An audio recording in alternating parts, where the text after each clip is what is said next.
إن الحمد لله نحمده ونستعينه ونستغفره ونعوذ بالله من شرور أنفسنا ومن سيئات أعمالنا من يهده الله فلا مضل له ومن يضلله فلا هادي له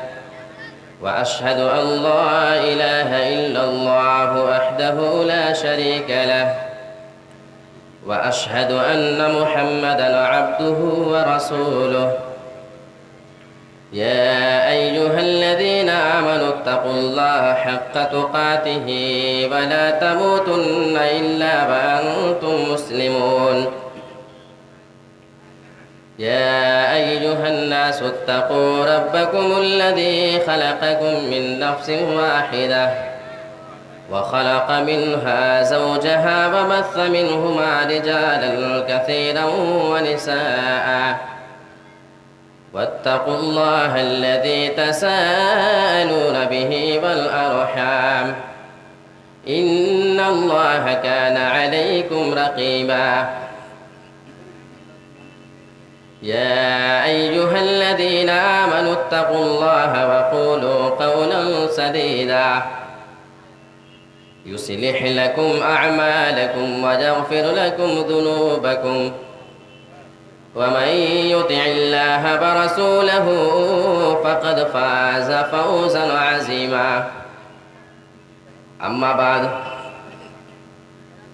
فإن خير الحديث كتاب الله وخير الهدي هدي محمد صلى الله عليه وسلم وشر الأمور محدثاتها وكل محدثة بدعة وكل بدعة ضلالة وكل ضلالة في النار أعوذ بالله من الشيطان الرجيم بسم الله الرحمن الرحيم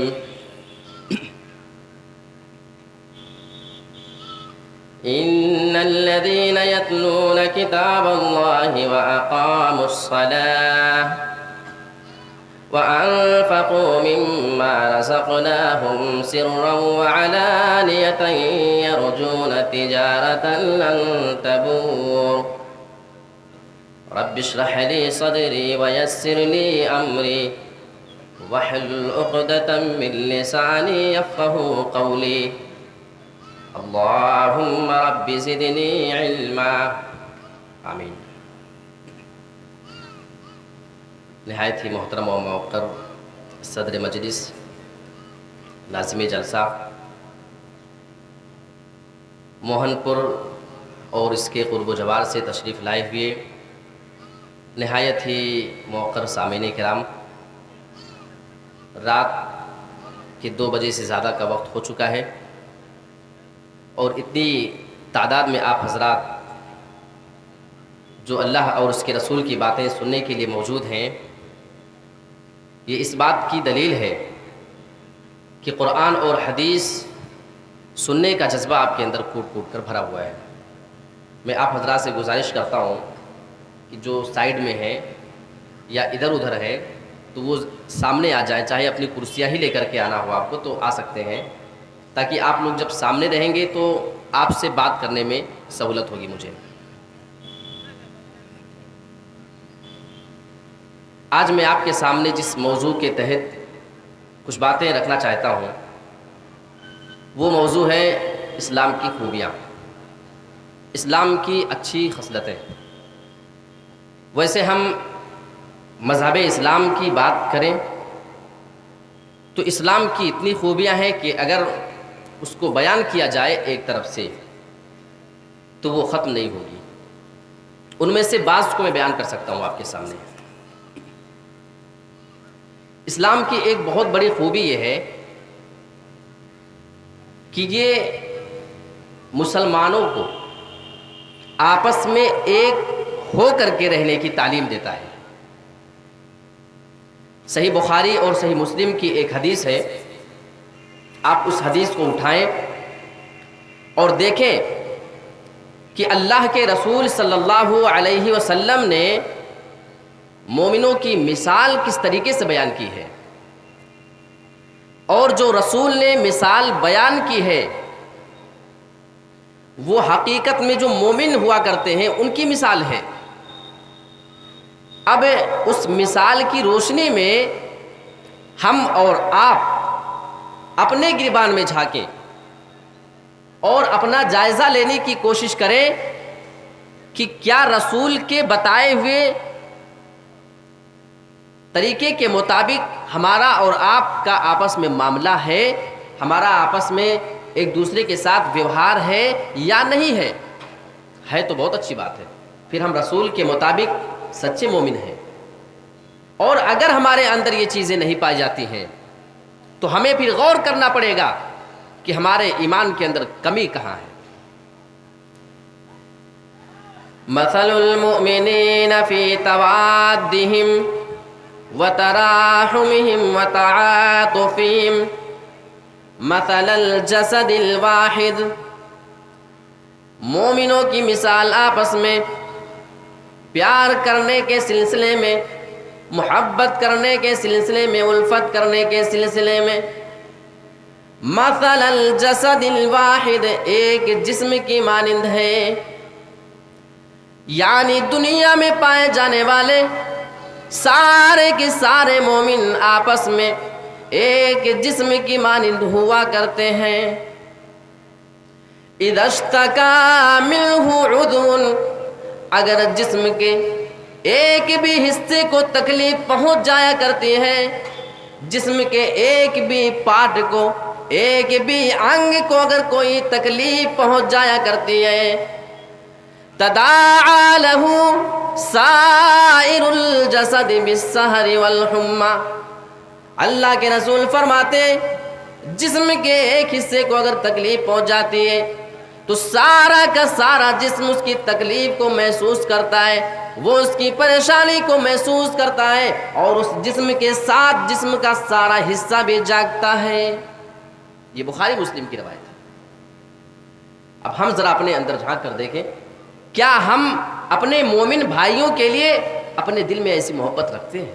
کیا ہمارے اندر اپنے مسلمان بھائیوں کے لیے اتنی محبت ہے کہ اگر اس مسلمان بھائی کو تکلیف پہنچ جائے تو اس تکلیف کو ہم بھی اپنے دل میں محسوس کرتے ہیں یا نہیں کرتے ہیں؟ کرتے ہیں تو ٹھیک ہے، اللہ کے رسول کی حدیث کے مطابق ہم اپنے آپ کو سچا مومن تصور کر سکتے ہیں، اور اگر ہمارے اندر یہ صفتیں نہیں پائی جاتی ہیں، یہ کوالٹی اگر نہیں پائی جاتی ہے تو ہمیں بھی تو اپنے ایمان کے بارے میں جائزہ لینے کی ضرورت ہے۔ ایک صحیح مسلم کی حدیث آپ اٹھائیں، ہم سارے لوگ کس کوشش میں ہیں؟ آپ یہاں بیٹھ کے دینی جلسے سن رہے ہیں، آپ نمازیں پڑھتے ہیں، روزے، زکوٰۃ، ساری کی ساری نیکیاں کس چیز کے لیے؟ جواب دو بھائی، جنت مل جائے۔ صحیح کہہ رہا ہوں؟ جنت پانے کے لیے کہ نہیں؟ تو جنت پانے کے لیے ہماری ساری کوشش ہے، لیکن آؤ ذرا ایک حدیث دیکھتے ہیں، اور وہ حدیث شاید ہم میں سے بہت سے مسلمانوں کو مایوس کر دے۔ لا تدخلون الجنت حتی تؤمنوا، اے مومنوں، اے مسلمانوں، تم سچے ایمان والے نہیں ہو سکتے ہو۔ لا تدخلون الجنت حتی تؤمنوا، تم جنت کے اندر نہیں جا سکتے حتی تؤمنوا، یہاں تک کہ تم سچے مومن نہ بن جاؤ۔ ولا تؤمنوا حتی تحابوا، اور تم سچے مومن بن ہی نہیں سکتے ہو جب تک کہ تم آپس میں سارے کے سارے مسلمانوں سے دلی محبت نہ کرنے لگو۔ اس حدیث کے جملے پہ غور کرو، اللہ کے رسول فرما رہے ہیں اے مسلمانوں، تم جنت میں نہیں جاؤ گے جب تک کہ تم سچے ایمان والے نہ بن جاؤ، اور ایمان تمہارے اندر کامل پیدا ہو ہی نہیں سکتا ہے جب تک کہ تم سارے کے سارے مسلمانوں سے محبت نہ کرنے لگو۔ کیا ہمیں دنیا کے ہر مسلمان سے محبت ہے؟ بولیے، کتنے ہمارے پڑوسی ہیں جن سے ہماری کئی دنوں سے بات چیت نہیں ہے؟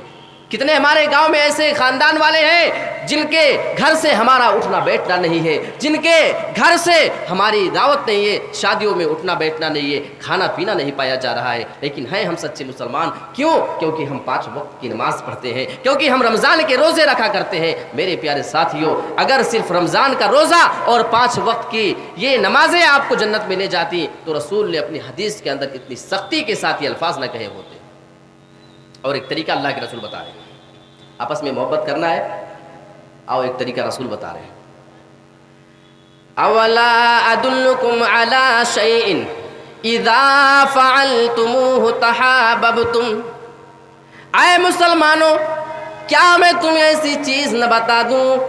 کیا میں تمہیں ایسا طریقہ نہ بتا دوں جب تم وہ کام کرنے لگو گے تحاببتم، آپس میں تم محبت کرنے لگو گے۔ تمہیں محبت کرنے کا طریقہ بتاتا ہوں۔ افشوا السلام بینکم، طریقہ یہ کہ جب تم آپس میں ملو تو ایک دوسرے سے بھی سلام کر لیا کرو۔ اتنا آسان طریقہ، وہ تو ہم روز کرتے ہیں۔ کبھی کوئی مل گیا السلام علیکم، کبھی اور زیادہ جوش میں ہے السلام علیکم ورحمۃ اللہ وبرکاتہ، ہاتھ بھی ملا رہے، کبھی کبھی ہم سینے سے بھی لگا لیا کرتے ہیں۔ لیکن کیا وجہ ہے کہ جو محبت ہونی چاہیے تھی سلام کرنے کے بعد بھی ہمارے اور آپ کے اندر وہ محبت نہیں پائی جا رہی ہے۔ اللہ کے رسول نے کہا کہ سلام پھیلاؤ، سلام کرو، آپس میں محبت پیدا ہو جائے گی۔ اور اللہ کے رسول کے صحابہ آپس میں محبت کرنے والے کیسے تھے؟ رسول نے کیا معیار بنایا ہوا تھا صحابہ کا، وہ میں آپ کے سامنے ایک واقعے کی شکل میں رکھنا چاہتا ہوں۔ حضرت عبد الرحمن بن عوف رضی اللہ تعالیٰ عنہ جب یہ ہجرت کر کے مکہ سے مدینہ تشریف لاتے ہیں تو ان کے پاس کھانے پینے کی چیز نہیں تھی، ہجرت کر کے آئے ہوئے سارا کا سارا سامان چھوڑ کر کے۔ اللہ کے رسول جناب محمد رسول اللہ نے حضرت عبد الرحمن بن عوف کو بلایا اور حضرت سعد بن ابی وقاص کو بلایا۔ کہہ دیا اللہ کے رسول نے، اے سعد بن ابی وقاص، آج سے عبد الرحمن بن عوف تمہارے دینی بھائی ہیں، ان کی دیکھ ریکھ کرنا، ان کا خیال کرنا یہ تمہاری ذمہ داری ہے۔ اتنا کہہ کر کے اللہ کے رسول چلے جاتے ہیں۔ اللہ کے رسول کے جانے کے بعد حضرت سعد عبد الرحمن بن عوف کے پاس آتے ہیں، کہنے لگے میرے بھائی تم مکہ سے اپنا سارا کا سارا سامان چھوڑ کر کے آئے ہو، اور تم نے ابھی سنا ہے کہ اللہ کے رسول صلی اللہ علیہ وسلم نے میرے درمیان اور تمہارے درمیان محبت قائم کی ہے، اسلامی بھائی چارہ قائم کرایا ہے، تمہاری دیکھ ریکھ کرنا یہ ہماری ذمہ داری ہے، آج کے بعد سے تم ہمارے ساتھ رہو گے۔ انہوں نے کہا میں مدینہ میں بہت مالدار آدمی ہوں، میں ایسا کرتا ہوں میں اپنی پوری دولت کو 2 حصوں میں تقسیم کر دیتا ہوں، ساری پراپرٹی کو 2 حصوں میں ڈیوائیڈ کر دیتا ہوں، آدھا میں اپنے پاس رکھ لیتا ہوں اور آدھا میں تم کو دے دیتا ہوں۔ اور جانتے ہیں آگے کہ ان کی جملے کیا ہیں؟ آگے وہ کہتے ہیں اے میرے بھائی جانتے ہو کہ میں نے 2 شادیاں کی ہیں، تم میرے ساتھ میرے گھر چلو، میری دونوں بیویوں کو دیکھ لو، میری جو بیوی تمہیں پسند آ جائے گی، میری جو بیوی تمہیں خوبصورت لگے گی تم مجھے بتا دینا، میں اپنی مرضی سے اسے طلاق دے دوں گا اور عدت گزرنے کے بعد تم شادی کر لینا۔ انہوں نے یہ نہیں کہا میں ایک کو طلاق دوں گا اور تم اس سے شادی کر لینا، نہیں، بلکہ محبت کا عالم یہ ہے، جانثاری کا عالم یہ ہے، آپس میں بھائی چارہ کا عالم یہ ہے۔ کہتے ہیں کہ تم دونوں کو دیکھ لینا، تمہیں جو پسند آئے گی میں تمہارے لیے اسی کو طلاق دوں گا۔ حضرت عبد الرحمن دعا دیتے بارک اللہ فی مالک و اہلک، اللہ تمہارے مال میں تمہارے اہل و عیال میں برکت عطا فرمائے، مجھے تمہارے مال کی تمہاری بیوی کی ضرورت نہیں ہے، میں تو تاجر آدمی ہوں، میں بزنس کرنا جانتا ہوں،